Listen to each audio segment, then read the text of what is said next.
Welcome back across Nevada to Face in our exclusive interview with Senate Majority Leader Harry Reid. You mentioned Wall Street earlier, and you talked about the misdeeds there. People shouldn't blame you. You said, at least on 2 occasions I know of while the president was here, these greedy Wall Street bankers have caused a lot of these problems. But you know what? They're not greedy in some ways.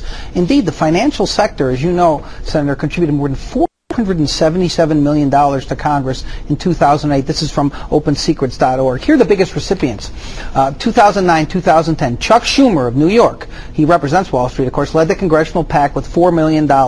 New York's other Senator Kirsten Gillibrand was next with just over $1.8 million. Charlie Crist of Florida, $1.7 million. Who was next? Fourth place, $1,669,157. Mark Kirk of Illinois, fifth, with $1.5 million. If these people are such bad actors, if they're so greedy, why don't you give that money back? How can you even hold on to money from these folks? John, you can't try to change the subject. What happened in Wall Street was unbelievably bad. They raped the American people by being so manipulative. They had a pretty good deal. You know, when I was chairman of the Gaming Commission, we made sure the games were fair. If somebody bet some money, they won it, they kept it. If they lost it, it was their money. Wall Street had a better deal. They bet our money, and if they won it, they kept it. If they lost it, they wanted us to pay it back. What they did there was non-transparent. I hope within maybe it wasn't transparent because they flooded Congress with money. You guys stood by. You took all this money from the financial sector, and they get away with this, what you call rape and greed. Why not give the money back? These are terrible people, according to you. Anyone that gave me money, anyone. These are not state laws, these are federal laws. Right. Anyone that gives me money, you list their name, their occupation, where they live. So anybody that gave me money, that but you're calling these people criminals. You're calling them criminals. Listen, the financial world has millions of people that work in it.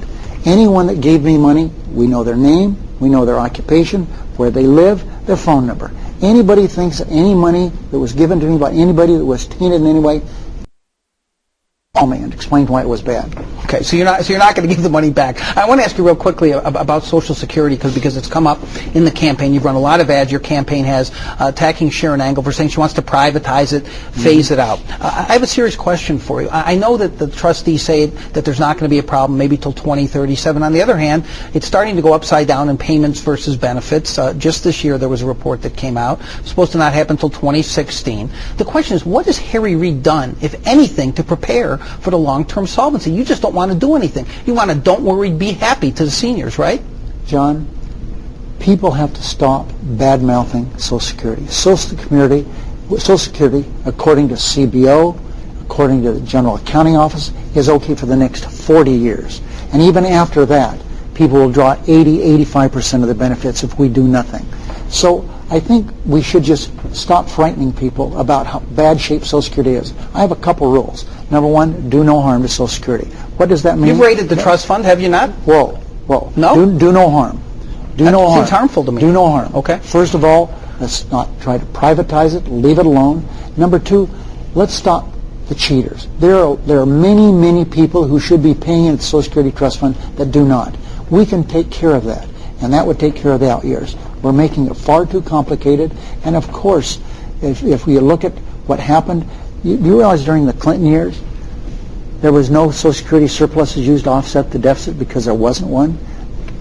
But the point is, Congress has raided the trust fund, have you not? You've raided it. I'll use Sharon Angle's word. You pillaged too. Hey, listen.